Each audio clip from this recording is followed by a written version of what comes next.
smoking.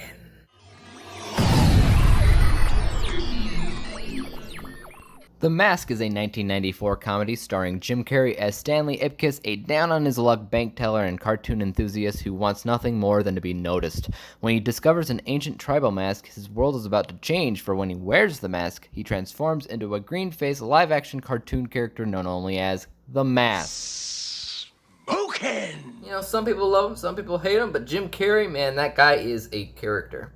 In the early 90s, he played so many different characters that felt like he was born to play them, and that's hard to say for a lot of different actors. And Stanley Ipkiss, The Mask, is just one of those many characters that he's played that he just feels right for. And just think of the name, Stanley Ipkiss. Does that not look like to you the name that Jim Carrey was born with and then changed later? The Mask is one of my favorite Jim Carrey movies as a whole. And no, it's not perfect or anything, but everything that happens in the movie that's good is due to Jim Carrey. But like I said, it's not a perfect movie by any means. It has its faults, so let's get into it. So with the people category, you're looking at Jim Carrey because Jim Carrey specifically carries this film like nothing else. Just look at all the different actors, all the different characters and their importance in the film in general.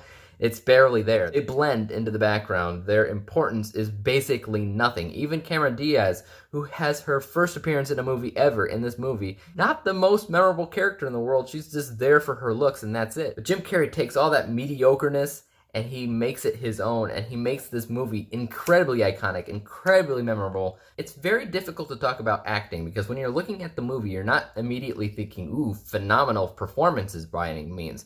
However, acting range is there. Think about Robin Williams in the Genie's role. Genie had all of these different characteristics, different personalities that when combined created one huge identity, and it created something really iconic and memorable, and the same can be applied here. The Mask is very, very similar to the Genie in Aladdin. It's probably the closest we've ever had to a live-action Genie in a way. But the point of the matter is the acting of Jim Carrey and the character of the Mask is so incredibly iconic that it's hard not to look at this movie with fondness. He alone bumped up my scores for acting, characters, and casting for this film. Thing is, nobody's really trying to do anything in the movie except maybe Dorian, the bad guy. He's kind of has this bland in general plot of what he's trying to do, and it has something to do with money, and you don't care that much. People category gets 14 out of 20 possible stars. Once you start digging a little bit deeper into technicalities like writing, you start to see that there are some faults. It is a movie where characters don't really have a central goal. They're not really trying to do anything, at least not until the end, where there has to be a culminating event. There has to be a climax, so things have to escalate at some point. But before that, it doesn't really try to do anything story-wise. However, it is a great comedy with amazingly memorable lines for dialogue. I have never seen anything like this movie before, and obviously I've seen it a million times, so I'm interested enough to see it, keep watching it, and keep coming back to see it. The writing category gets 7 out of 10 possible stars. You know what? I think behind the scenes is great. Back in the 90s, visuals aren't exactly what they are today, but that doesn't matter because for The Mask specifically, they can use cartoony graphics. That's part of the point. So in a way, the graphics that work in this movie specifically only work for this movie. They don't work for other 90s movies. They don't work for movies nowadays at all. They only work for The Mask, and they work brilliantly for The Mask, and it's part of what makes this movie so memorable in general. Look, Ma! I'm roadkill! Because of that cartoony graphics, there's a lot of editing between real-life, cartoons, CGI, and they're all blended together really, really well in a very smooth fashion that you don't even think about when watching. And for a movie that's this animated, this cartoon, it should really stand out, but it doesn't. Behind the scenes gets 9 out of 10 possible stars. The narrative structure is okay. It's not perfect, and the reason why is because it's not really trying to go after anything. The characters don't have a central goal. The story doesn't really have a central goal. It's just about these characters, specifically speaking, The Mask. So when it comes down to conflict, that conflict is only there because of circumstance. So it's a good introduction to Stanley Ipkiss, it's a good introduction to The Mask itself. There's a good culminating event by the end, though. They did get there, so that's good.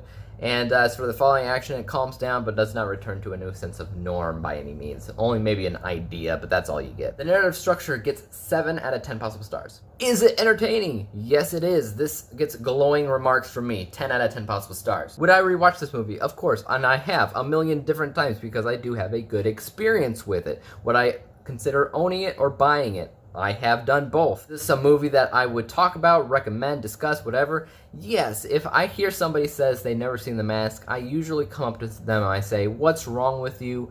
There's something wrong in your head. You need to go watch The Mask right now. Engaging and riveting, does it ever feel like you can't pause it because you're going to miss something fun, exciting, or interesting, or important? Yeah, specifically with the fun bit. Obviously, the story's not really going anywhere important. However, Jim Carrey being Jim Carrey being The Mask is very fun. And if you pause it, or if you look away, or if you run away, or if you do something, go to the bathroom, whatever, you might miss The Mask doing something iconic, because he does a lot of iconic things in this movie. Entertainment gets 10 out of 10. Specialty category, what do you expect to find out of The Mask? As a Jim Carrey movie, where does this rank? I've said it before, I'll say it again. I've seen every Jim Carrey movie in his filmography several times. And whenever I think back to his entire career, I think about the movies that came out in the early 90s. So Ace Ventura, Dumb and Dumber, The Mask, and Liar Liar are among the few that I consider his best of the best. So 10 out of 10. As a comedy, is the movie funny? I think this was a very smart comedy, and I think it was funny and obviously very memorable and iconic. 10 out of 10. So the movie is also defined as a romance, which is something that I would argue against, because when you're thinking about The Mask and you're thinking back to what The Mask meant to you as a child, if you watched it as a child like I did, you don't think about the romance angle. You don't care about the romance angle because Cameron Diaz's character isn't that special. She doesn't stand out against the crowd. She doesn't have that kind of romantic chemistry as you would expect to find out of any other romance film. You only remember this movie for Jim Carrey. You only remember this movie for The Mask specifically and what he does as The Mask. You don't remember it for the romance. And even while watching it for the upteenth time, I'm like, that romance feels pushed. It doesn't feel like it fits entirely. This isn't a romance movie. 0 out of 10. Halfway decent. Did they make the movie they intended to make from the get-go? That's a question that's actually hard to answer. If you ever looked up the source material for The Mask, you find out that it is based off of a comic book, and the comic book itself is like rated R. It's very violent, gory, adult-centered, and the movie's not. But given how Jim Carrey specifically plays the character, and whatever he did to the character made it more iconic, made it more special, made it more memorable in a way that I think they made the movie they wanted to make. They were going for creative liberties, and they got it. 10 out of 10. The specialty category gets 30 out of 40 possible stars. If we add up all those points, we get 77 out of 100 possible stars, 77%. And now time for TLDR. The Mask is a truly great comedy featuring Jim Carrey in one of his most iconic roles ever. However, the story isn't that engaging. Guys, tell me what you thought about The Mask in the comments down below. And as for YouTube, you know you can subscribe to me. Hit that like button, hit that bell to be notified when I come out with my next review. And until next time, guys, peace out.